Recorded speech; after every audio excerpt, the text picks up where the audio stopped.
En ek gaan praat oor moraliteit. So ons gaan nie baie teologies praat nie, dis meer 'n praktiese praatjie vandag. En waar ek wil praat is oor nie soseer wat moraliteit is nie, ek wil praat oor hoe is dit dat ons weet wat moreel reg en moreel verkeerd is? Hoe het dit gebeur dat ons almal hierso vandag sit en min of meer dieselfde idees het van reg en verkeerd? Ons almal byvoorbeeld weet as iemand 'n instap en vat vir een van die kleintjies die weg. Ek glo ons almal sal weet dit is nie die regte ding om te doen nie. So hoe dit gebeur dat ons so min of meer dieselfde idees skryf van morele waardes en norme? Waar was die onderrig gewees in dit? Ek swat net teologie en een van die vakke lees ons 'n boek met die naam The Formation of the Moral Self. Dit is geskryf deur 'n praktiese teoloog Johannes van der Ven.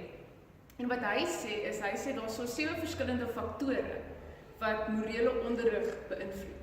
En dit is waarmee ons vandag gepraat. Dus wat is hierdie 7 faktore en waar het ons geleer van moraliteit soos wat ons groot geword het? Nou dit gesê, wil ek net bysê dat moraliteit is nie iets wat jy nie meer gebore word nie. Ons ontwikkel dit nie eers nadat ons gebore is en nou moet ons leer wat is reg en verkeerd nie. Moraliteit, baie van ons 'n basiese sin van reg en verkeerd waarmee ons gebore word. Ek het 'n studie gelees waar hulle babatjies gevat het van 6 maande oud en hulle het vir die babatjies verskillende scenario's afgespeel waar hulle byvoorbeeld sou 'n klein sirkeltjie by heuwel probeer opstoot het en as daar 'n driehoekie by die sirkeltjie probeer keer en dan is daar 'n vierkantjie sê nou maar wat die sirkeltjie probeer ophou. En dan na die tyd wys hulle vir die baba die driehoekie en die vierkantjie en hulle laat hulle eenetjie kies. En meeste van hierdie babas 6 maande oud, vierkantjie probeer help het gekies. Ander scenario het hulle 3 hasies. En as daar 'n middelstasie en die een hasie probeer vir die middelstasie kos gee, terwyl 'n ander hasie probeer om die middelstasie se kos weg te vat. En dan wys hulle daai 2 hasies vir die babatjies en dan meeste van die babatjies het die hasie gekies wat die kos wou gegee het. So ons definitief een of ander imprinting in ons DNA van 'n basiese begrip van reg en verkeerd, waarmee ons gebore word. Maar dit is natuurlik 'n basiese begrip. Dit is nie 'n volwasse, wyse, morele rigtinggewer wat ons het nie. So dit moet verder ontwikkel word. En dit is nou die 7 faktore waar ons vandag gaan praat. Ook natuurlik bygesê, mens kry mense wat nie moreel kan ontwikkel nie. Mens kry mense wat in die ou tyd hulle gesê dis psigopatiese geneigthede het. Dis mense wat nie weet van reg en verkeerd nie. Ons praat ook nie van hulle vandag. Ons praat vandag van mense wat kapasiteit het om te ontwikkel, emosioneel te ontwikkel, moreel te ontwikkel, wat mense sê is normaal te ontwikkel. So wat Van der Ven sê, 7 faktore. Hy sê 3 van die faktore is eksterne faktore wat ons beïnvloed en 3 van die faktore is interne faktore wat ons beïnvloed, goed wat van binne afkom. En dan die 7de faktor is half 'n samevatting van al hierdie faktore. Die 3 eksterne faktore waarvan hy praat, is die van dissipline, dis die van sosialisering en dan die van oordrag van moraliteit. So wat is dit?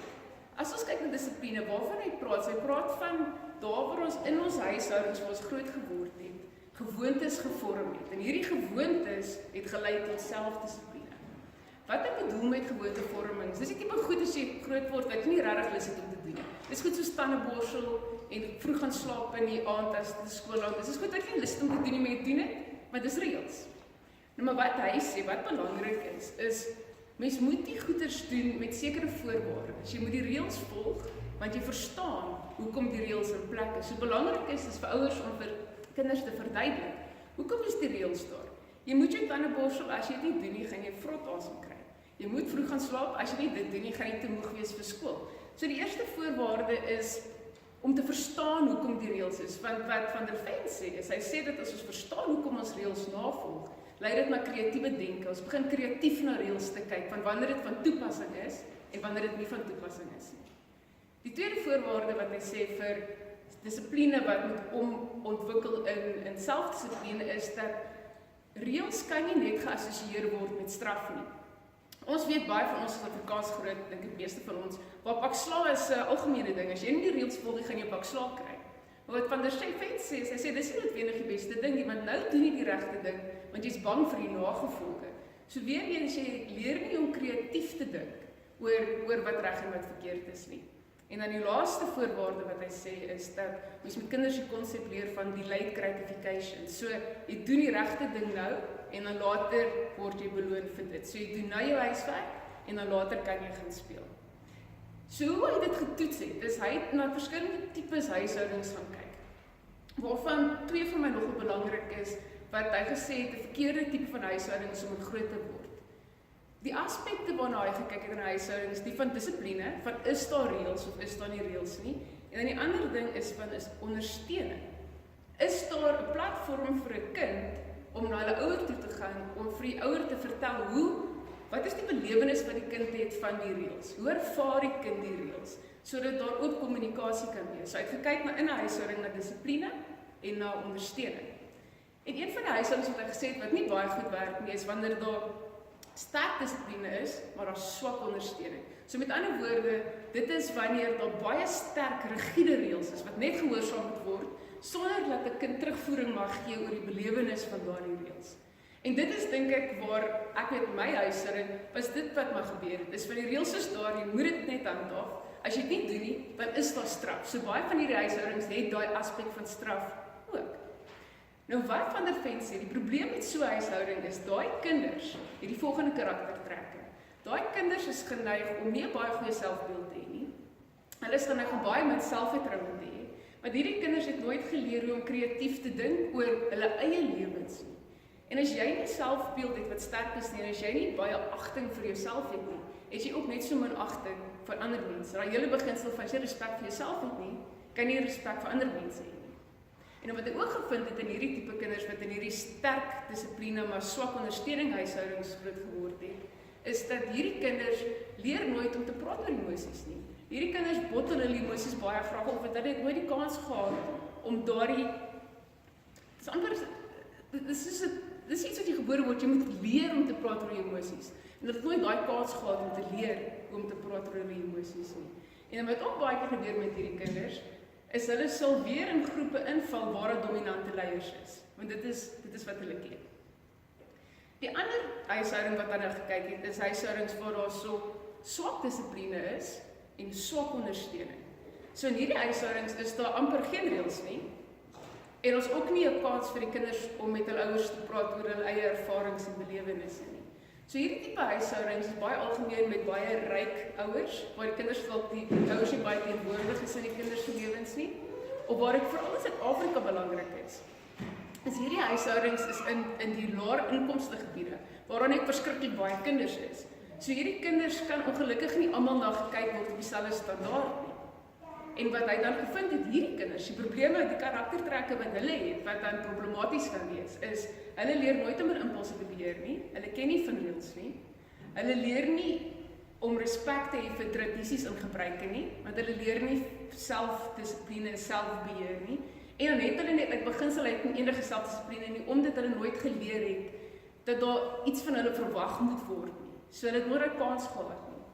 En wat bitter interessant is, as ons kyk na statistieke in Suid-Afrika, in die jaar 2000 was 6,5% van ons populasie op 'n welsyntoelaag, op 'n kindertoelaag. Van 2000 tot 2007 het daardie persentasie met 416% gestyg. So van 6,5% van ons populasie op kindertoelaag het dit gestyg na 25,1%. So in 2007 was 'n kwart van ons populasie op een of ander vorm van 'n welsyn kindertoelaag. En daai selfde mense, 80% van hulle kan selfone bekostig. So die suggestie wat baie sterk deurkom is dat van hierdie ouers kry kinders vir die geld wat hulle kan kry uit die welsyn uit. So wat nou gebeur is hierdie kinders hardloop mal deur die strate, geen dissipline nie, geen ondersteuning nie. Hulle het amper nie 'n kans om te ontwikkel soos wat ons sekere van daai merke wil raak ontwikkel. So hulle is klaar agterstallig net so. So wat Van der Ven gesê het, hy het gesê die perfekte balans wat daar is in 'n huishouding is die van sterk dissipline en dan sterk ondersteuning.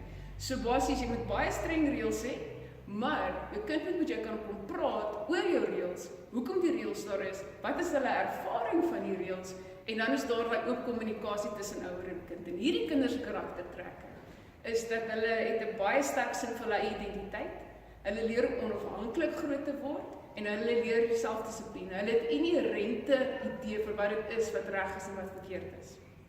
So dis die eerste eksterne faktor, is die van dissipline. Die volgende twee is baie soortgelyk. Dit is sosialisering en dan oordrag van moraliteit.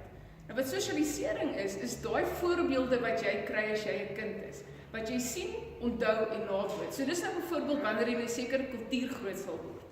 Mens kry nie sommer dat met 'n Christen ma en 'n Christen pa het en die kind is iets anders as 'n Christen nie. Omdat hy die voorbeeld van Christelike norme en waardes gehad het toe hy in sy jeug, neem hy daai norme vir homself aan. Joodse kinders het gewoonlik 'n Joodse ma en pa. Dis die voorbeeld wat hulle gesien het. Dit is die karaktertrekke en die norme en die waardes wat hulle vir hulself aangetrek het. Nou hierso is daar natuurlik beperkings, want jy kan net basies leer wat jy gegee word. So dit is die voorbeeld van jou ouers, voorbeeld van jou enige rolmodel wat jy mag hê, voorbeeld van jou skool. So dis bietjie van beperkte waardes wat mens hierso leer, want dis als in jou direkte omgewing. Nou met oordrag van moraliteit gaan dit 'n klein bietjie weier in die sin dat jy leer nou van 'n formele oppervlak af. So jy leer nou vanaf die skool wat is reg en verkeerd, of miskien 'n Sondagskool. Nou wat hier interessant was, tot letterlik 'n jaar of 2 terug het ons nog in skool baie keer Christelike norme en waardes geleer. Wat beteken net baie van hierdie kinders was so geïndoktrineer met 'n sekere manier van dink, dat hulle ook nooit regtig kans gehad het om baie vry te dink oor wat hulle dink reg en wat hulle dink verkeerd is. Want nou word jy gesosialiseer by die huis in 'n sekere stel norme en waardes en jy word by die skool geleer van 'n sekere stel norme en waardes. So dis die 3 eksterne faktore wat jou moraliteit beïnvloed. Dit is jou dissipline wat jy ontvang in jou huishouding, wat jy leer by jou maale en wat jy leer by jou skool. Nou die 3 interne faktore gaan meer oor jou eie prosesse wat jy handhaaf. En dit is emosionele ontwikkeling. Dit is as jy begin in jou gedagtesprosesse meer moreel ontwikkel tot volwassenheid en dan as jy begin self dink oor en duidelikheid probeer kry oor wat moraliteit is. Emosionele ontwikkeling is vir my net so belangrik soos wat dissipline was. Dis ook een van die aspekte wat jy geen beheer oor gehad het toe jy kind was nie. Daar is gewys dat as jy sekere emosies nie ervaar as 'n kind nie, ontwikkel jy anders as wat ander kinders sou ervaar het. Niks in beheer nie, dis 'n manier wat jy ontwikkel, dis maniere wat breinpaadjies gevorm word binne in jou. Wat hulle byvoorbeeld gesien het, is kinders wat nie liefde ontvang nie.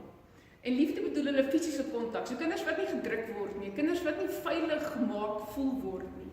Hulle brein ontwikkel op so 'n manier dat hulle nie veilig voel in hulle lewe nie, en hulle het ook nie idee van sekuriteit in hulle self nie. So dis heeltemal 'n ander manier van ontwikkel wat hierdie kinders het, wat hulle toe nou bewys het, dat liefde is nie net emosioneel noodsaaklik nie, liefde is ook neurobiologies noodsaaklik, is noodsaaklik vir jou om normaal te ontwikkel. So nou moet ons onthou, is party mense wat hier rondloop, wat nie dissipline gehad het nie, wat nie ondersteuning gehad het nie, en nou ook nie liefde gehad het nie. So dadelik is daar 'n bietjie van 'n agterstand in hoe hulle emosioneel ontwikkel het en hoe hulle moreel potensieel kan ontwikkel. As ons dan verder kyk na emosionele ontwikkeling, wat Van der Ven ook gesê het wat baie belangrik is hy sê dat ons moet leer om ons emosies korrek te prosesseer. Baie van ons, veral ek dink die mans, is mense het groot geword met daai idee van jy praat nie oor jou emosies nie, jy huil nie, jy bottel alles net in, want mans huil nie, dis net hoe dit is. En al hoe meer wys dit dat as jy nie met daai emosies werk nie, hoe negatief dit ook vir emosionele ontwikkeling is, dan kan jy ook nie emosioneel volwasse raak nie. En dan die regte manier is om te kyk wat voel jy, en te kyk waarna wys jou gevoelens, watter ander aspek binne in jou het dalk aandag nodig. So emosies is letterlik 'n venster na jou binneste gesondheid, om te kyk hoe gesond jy is aan jou binnekant. Nou die ander 2 interne faktore wat ons moraliteit beïnvloed is die van dan morele ontwikkeling en dan morele duidelikheid. Morele ontwikkeling is uit en uit jou eie gedagtesprosesse. So dit is iets wat van 'n onvolwasse denkmanier ontwikkel na 'n baie meer volwasse manier van dink toe.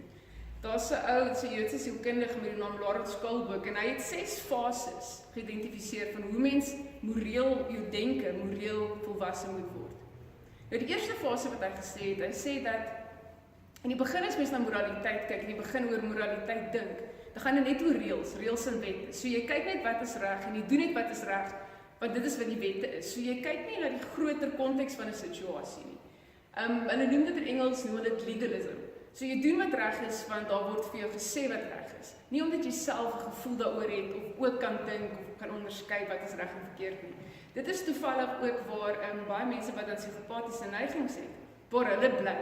is mense sal vir hulle 'n lys gee en sê van hierdie is die goed wat ons sien as reg, as mensdom, en hierdie is die goed wat ons sien as verkeerd as mensdom, en dis wat jy moet doen. Jy moet hierdie goed navolg. So jy kan dit nie self besluit nie, maar hier is jou lysreëls. So dis baie amper die eerste stapie, die eerste fase van morele denke.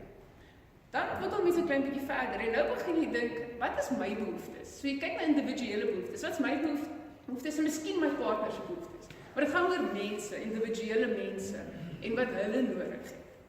Verder ontwikkel dit, dan gaan jy nou na die derde fase toe waar jy kyk nie net wat is my eie behoeftes nie, maar jy kyk ook wat is my direkte groep se behoeftes. So nou sal jy miskien kyk wat is die behoeftes van my familie? Wat is die behoeftes van my kerkgemeenskap? Vyfde fase gaan ons nog 'n klein bietjie verder. Nou gaan dit oor vierde fase. Nou gaan dit oor jou, nie net jou groepie, maar jou wyeer gemeenskap. Wat is hulle behoeftes?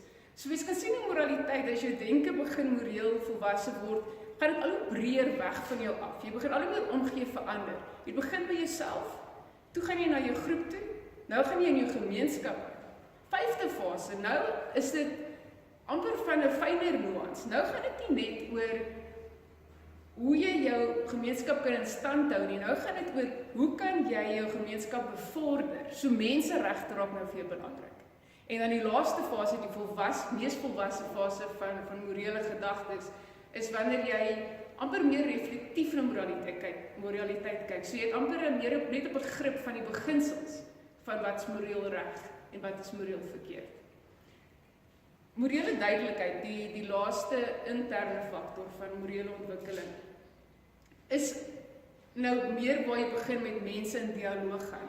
So ek sal met iemand gaan kyk wat nie in dieselfde tipe van gemeenskap as ek groot geword het nie, en ek sal met hulle gaan praat en hoor, wat is jou morele beginsels en waardes? En ek vertel jou van my morele beginsels en waardes. En dan leer ek van jou, jy leer van my, en ons kan dan ook begin besef, maar dalk wat ek dink is nie 100% wat regtig aanvaarbaar moreel is nie. So nou begin jy goeders te korrigeer wat jy deur sosialisering en oordrag gekry het. Nou begin jy daaroor te dink en jy begin dit dalk 'n klein bietjie aan te pas om te kyk wat is regtig universeel meer die morele ding om te doen. So dit is die 6 faktore, 3 van hulle ekstern, 3 van hulle intern. Die 7de faktor is 'n samevatting van alles. Dit is wanneer jy begin 'n karakter vorm. Dit is wanneer jy in die regte wêreld begin ingaan en jy toets jou morele waardes. Dit is baie maklik om by die huis te sit en al hierdie, ek weet wat is reg, ek weet wat is verkeerd idees te hê, maar is heeltemal 'n perd van 'n ander kleur wanneer jy met mense begin interaksies hê en daarso kom morele dilemmas voor jou en nou moet julle besluit wat gaan julle saam doen, wat is vir ons reg en verkeerd. En baie keer is dit moeilik, baie keer is jou 2 opsies wat jy het, altyd maar pretty sleg en jy moet nou begin kies watter een is die beste van die 2. En met daai besluite wat jy begin maak, begin jy al hoe meer karakter ontwikkel en dan meer volwasse raak. En dit gebeur nie net wanneer ons groot is, dit gebeur wanneer jy op skool is ook. Ons almal ken stories soos Wolraad Woltemate en Rageltjie die Beer. Dit is stories wat ons begin karakter laat ontwikkel het. Dit is waar mense vir jou storie vertel en jy dink van hierdie arme broer moet nou weer gaan en nog mense gaan red. Moet hy dit doen? Moet hy dit liewer nie doen nie? Gaan hy nog mense red? Gaan hy homself opgee? Gaan hy liewer op die strand bly en sê dis nou genoeg? Ons stoei saam met hierdie mense in hierdie stories en ons besluit wat ons wil gedoen het. En dit is alles karakterontwikkeling. Nou as ons groter is, ons het nou die dag 'n fliek gaan kyk by Cinema Nouveau, The Light Between Two Oceans. Ek weet nie of jy dit gekyk het nie, maar dit is basies een lang fliek net oor morele dilemmas. Dit gaan oor hierdie paartjie wat op 'n eiland bly en hulle probeer kinders kry en na die tweede miskraam, toe spoel daar 'n bootjie uit op hulle eiland en daar's 'n babatjie in. En nou moet hulle besluit, gaan ons hierdie babatjie hou of gaan ons nou inbel land toe en vir 'n selfste babatjie gekry, maar as ons dit doen, kan hierdie babatjie dalk vir altyd in 'n weeshuis wees. En hulle kan nie die babatjie aanneem nie tot by die eiland. So daar's nie skool of enigiets nie. So wat gaan hulle doen? Gaan hulle die kind hou, gaan hulle die kind teruggee? Einde ten laaste hou die kind, jy weet hom uit van 3 jaar later, maar hier's die ma. Nou wat gaan ons nou doen? Gaan ons die kind teruggee vir die ma, wat nie die kind ken nie, en nie eers weet die kind lewe nie?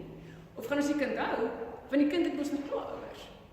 Dit is 'n baie interessante fliek wat kyk na morele dilemma, en dit is wat die punt is van karaktervorming, is jy vertel hierdie stories vir mekaar, waar jy identifiseer met die karakters in die storie, en saam met hulle besluit wat is reg en verkeerd, en so skerp jy amper jou eie moraliteit meer en meer in. Nou mag julle vir my vra, nou maar, nou so wat?